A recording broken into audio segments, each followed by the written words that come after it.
Olá, esse é mais um programa do TV Naik. Hoje nosso convidado, Artêmio Caetano Filho. Artêmio, mestre de judô, sexto dan faixa coral, formador de inúmeros atletas de renome internacional, parte política e social em desenvolvimento amplo, cidadão aqui de Bauru. Artêmio, obrigado pela sua presença conosco aqui hoje. Eu que agradeço a oportunidade, doutor Marcelo, ou simplesmente amigo Marcelo, né? Já que nos conhecemos de longa data, prazer é todo meu estar aqui. Artêmio, eu gostaria que você comentasse conosco qual foi o principal ensinamento que o judô trouxe para a sua vida, apesar que esse caminho ele se entrelaça, ele começou desde pequeno e trilhou sua vida. Sim, exatamente, né? O judô acabou se tornando parte da minha vida, porque ele tem muitos ensinamentos filosóficos, né, que agregam a educação familiar, que complementam tudo aquilo que nós aprendemos com os nossos pais. Ele passa a se tornar parte do nosso legado de criação. E o judô me ensinou muitas coisas, principalmente os ensinamentos filosóficos, que num primeiro momento a gente não aprende, mas que com o tempo ele vai entrando na nossa cabeça e a gente vê o quão importante é. Por exemplo, o nosso primeiro ensinamento de Jigoro Kano, ele fala sobre a humildade e a perseverança. E isso aí praticamente se tornou como um caminho de vida para mim. Artêmio, e como que é as graduações, o judô como esporte, na Olimpíada, como que se desenvolveu, como você vê hoje, o que você pode passar para as pessoas? O judô é um esporte relativamente moderno, né? Nós temos aí 150 anos da criação dele, embora oriundo das antigas técnicas orientais, principalmente a japonesa, o seu criador, o professor Jigoro Kano, ele implementou diversas características modernas, inclusive uma pedagogia bastante avançada para a época, né? Isso fez com que ele fosse aceito no mundo inteiro, fosse aceito nas Olimpíadas, e o brasileiro adquiriu um gosto muito grande pelo judô, tanto que hoje nós temos aí o judô como o maior medalhista olímpico do Brasil. É a modalidade que tem o maior número de medalhas olímpicas, muitas pessoas não sabem disso, né? É a modalidade do judô que é ainda um grande representante.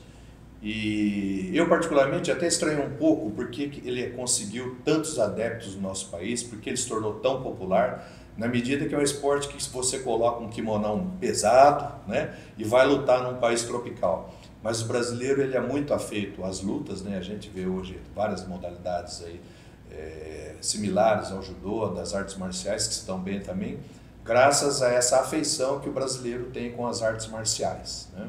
Nós iniciamos na faixa branca e depois tem diversas graduações intermediárias. Antigamente era só branca, marrom e preta, né?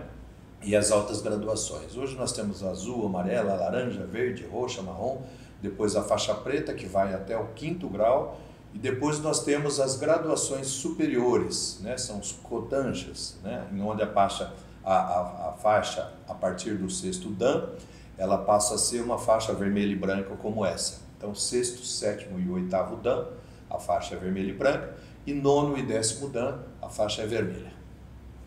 Ótimo, Artêmio. Trazendo pessoas como o Sensei Artêmio, fazendo conexão com informação, que nós mostramos o bauruense, pessoa daqui, lutadora, que difundiu o judô na região inteira, no Brasil. Artêmio, voltando a falar um pouco da questão de em dojo, em treinos, qual foi a vitória mais marcante sua? Olha, eu considero assim 3 vitórias mais marcantes, vamos dizer assim, sabe? Porque são 3 aspectos distintos, né?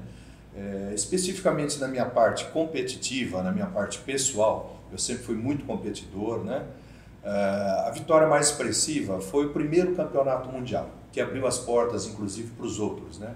Eu venci 6 campeonatos mundiais, sendo 5 no individual e 1 por equipe. E esse primeiro campeonato mundial que eu venci em 2003, ele teve um sabor muito especial porque ele aconteceu no Japão, né? E ele aconteceu no berço do judô, que é a Kodokan, a sede japonesa que foi fundado o judô, onde começou o judô, né? Lá atrás, tudo.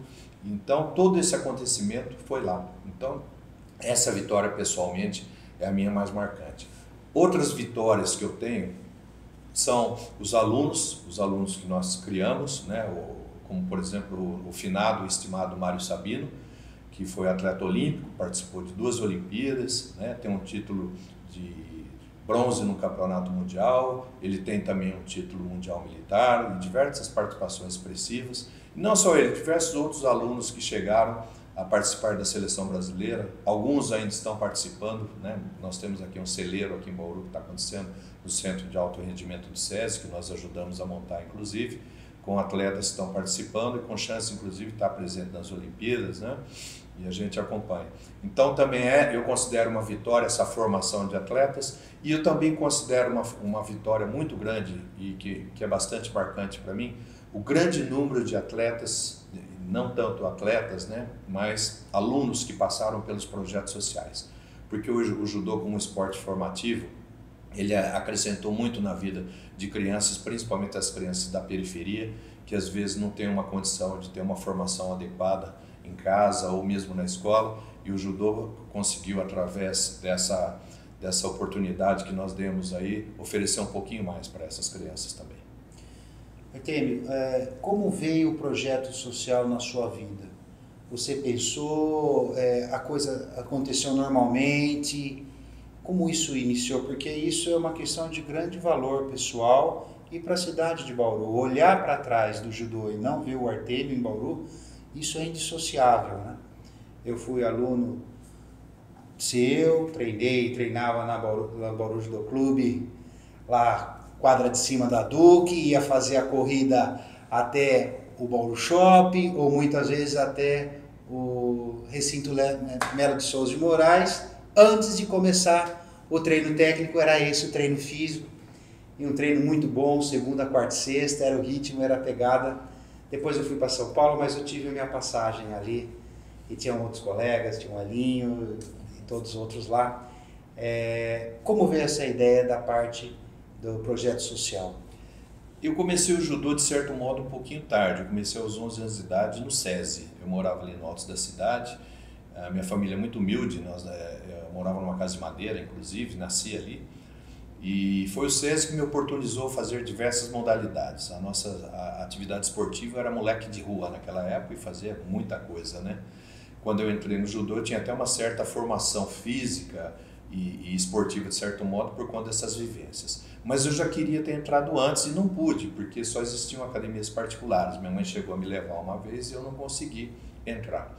Isso aí ficou na minha lembrança, na minha memória. Então, assim que eu tive alguma condição e montei as minhas primeiras academias particulares, imediatamente eu já comecei a absorver algumas pessoas que gostariam de participar, né? O exemplo mais notório que eu tenho é da Renata Pereira da Silva, a Renatinha, que é muito conhecida aqui em Bauru, né? É pequenininha, tem ali seu 1,5 m e ficava olhando o treino. Na época a gente estava instalado ali perto da Praça Portugal e me chamou a atenção, porque ela ficou uma semana lá, né, paquerando o treino. E eu perguntei para ela, por que você não treina, né? Eu não tenho dinheiro. Eu falei, pode vir aí treinar. Eu não tenho kimono, pode vir aí treinar. E para resumir essa história toda, que é muito bonita, né? Ela passou 7 anos na seleção brasileira, conheceu diversos países do mundo, tem títulos importantíssimos internacionais. Até hoje, ela também norteia a vida dela pelo judô, está na equipe do SESI de alto rendimento, tem seus projetos, tem projetos sociais, tem projetos particulares. E então a gente começou todo esse processo aí. O primeiro projeto social instalado efetivamente nós abrimos aqui perto, no Geisel, né? E foi com ela, foi com a Renatinha. E depois disso nós chegamos a montar e a ter 18 projetos sociais em Bauru. Foram mais de 25 mil alunos que passaram durante esse período todo pelas nossas mãos aí, tiveram a oportunidade de aprender um pouquinho mais sobre a vida e sobre uma modalidade que é tão importante. Interessante, né? O projeto social veio com uma experiência sua, né, Artemio? Aquilo ficou guardado em você e você conseguiu levar adiante para milhares de pessoas. Isso realmente é imensurável, não tem como medir. Artemio, e o que te levou ao caminho da política? Foi tentar retratar essas coisas nobres do judô, esses pensamentos com a filosofia que eu também compartilho, para a vida política e assim poder abranger mais pessoas? Como é que se deu isso? Sem dúvida alguma, né? O judô, entre tantas oportunidades que ele me ofereceu, uma delas foi de conhecer diversos países do mundo, né? Eu conheci quase cerca de 50 países do mundo e foi essencialmente pelas oportunidades, pelo menos a grande maioria deles, que o judô me ofereceu. E eu constatei que são países lindos, maravilhosos, né? Conheci os países, alguns países nórdicos, conheci o Japão, conheci o Canadá, conheci os Estados Unidos, boa parte da Europa e tal. E existe muitas coisas em comum nesses países que se assemelham ao Brasil, mas nenhum chega aos pés das maravilhas que nós temos no nosso país, principalmente nas questões naturais. O Brasil é um país extremamente produtivo. Nós tivemos aqui ouro e diamantes que foi extrativizado e levado embora. Nós temos petróleo, nós temos água, nós temos uma riqueza mineral fantástica, nós temos uma biodiversidade e química naquela Amazônia lá que serve assim como sobrevida para muitos anos, para a humanidade inteira. E nós não temos contratempos, nós não temos vulcões, tornados, furacões, terremotos. Então é um país fantástico, cobiçado pelo mundo inteiro, mas que ele é mal cuidado pelo brasileiro. O brasileiro, infelizmente, ele não é atento o necessário e o suficiente para o país fantástico que ele tem. Ele cuida muito mal da sua população e do seu país. Então a minha entrada na política foi para tentar fazer algum tipo de intervenção nesse sentido. Ocupar um espaço onde muitos que estavam ali não faziam praticamente nada ou até desfaziam. A gente sabe que, infelizmente, o nosso país é um dos países mais corruptos do mundo. E por conta disso, nós não temos uma vida tão digna quanto merecemos. Era para a gente ter uma renda per capita muito maior, já que é um país tão produtivo.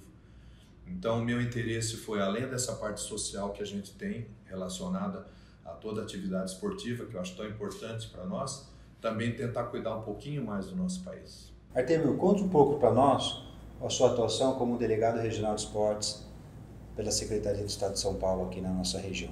Como foi essa época? Eu tive a oportunidade em 2009, 2011 e também o ano passado e retrasado de estar à frente da Delegacia Regional de Esportes, que é vinculada à Secretaria Estadual. E é uma função onde você pode ali exercer as atividades da Secretaria, que são jogos regionais, jogos abertos e diversos outros eventos, mas também dá para praticar muitas intervenções para o município. E principalmente nessa época de 2009 e 2011, eu tive essa oportunidade e trouxe para Bauru, por exemplo, o Tour do Brasil, que é a Volta Ciclística Internacional. Nós trouxemos para Bauru em parceria com o município. Nós também tivemos a oportunidade de trazer para Bauru novamente os Jogos Abertos do Interior. A Prefeitura de Bauru estava tentando na época fazer os Jogos Regionais aqui e perderam um prazo na Secretaria. E aí eu fiz a recomendação de que eles fizessem a solicitação para o evento maior, porque Bauru tem porte para fazer uns Jogos Abertos. E o último Jogos Abertos que tinha acontecido em Bauru foi em 1970. Então nós trouxemos os Jogos Abertos do Interior. Nós tivemos a oportunidade também de fazer alguns campeonatos de artes marciais, de outras modalidades que não o judô. E na época eu também criei os Jogos Bauruenses do Idoso, um evento muito legal que tem até hoje, né, com modalidades adequadas e específicas à melhor idade, né, dama, dominó, dança de salão, coreografia, vôlei adaptado. Então foi um evento que foi criado nesse ano aí, até hoje nós temos aí. Então assim, foram algumas intervenções bem interessantes que a gente conseguiu nessa época fazer à frente da Delegacia Regional. Parabéns, Artêmio. Obrigado. Estou vendo que você trouxe aqui a medalha do nosso super campeão, ex-campeão mundial. O que nós temos aqui, Artêmio? Então, essas são as medalhas, essas aqui são as de ouro mundial, né? Abaixo dessas aqui, ali nós temos também outros resultados expressivos, né? Campeonatos pan-americanos, sul-americanos e tal. Mas essas aqui, sem dúvida alguma, são as que moram no meu coração. Você vê a do Japão, tem o Monte Fujiyama, as flores cerejeiras, no Canadá. Aqui, Ville de Tours, foi na França. Teve no Brasil em 2007, Bruxelas e aqui nos Estados Unidos. E essa placa aqui eu recebi nos Estados Unidos, essa placa em 2009, pela conquista de 5 títulos mundiais, né? Eu sou o único atleta do Brasil que tem essa placa que foi destinado pela World Masters Judo Association como Grand Master Champion. A gente tem orgulho, mas sem vaidade. Isso aí para nós é para referenciar as novas gerações aí também. É importante a história de Bauruense, num canal nosso Bauruense. O TV Naí que ele faz conexão com informação e trazer uma pessoa de gabarito, uma pessoa de conhecimento da área, uma pessoa com uma humildade ímpar, uma pessoa que fez um celeiro de atletas e, como nós vimos, trouxe ciclismo para Bauru, campeonatos para idoso, jogos abertos que não aconteceram desde a década de 70. Artêmio, nós terminamos mais um programa no TV Naik e pode fazer suas considerações finais, meu amigo. Bom, mais uma vez eu quero agradecer a oportunidade, né? Porque é através desses canais tão importantes que a gente consegue não só levar uma parte do nosso trabalho, mas principalmente tentar incentivar e motivar pessoas a conhecerem um pouco mais da importância do esporte, da intervenção do esporte na vida das pessoas. Obrigado, Marcelo. É muito bacana e parabenizo você pela iniciativa. Obrigado.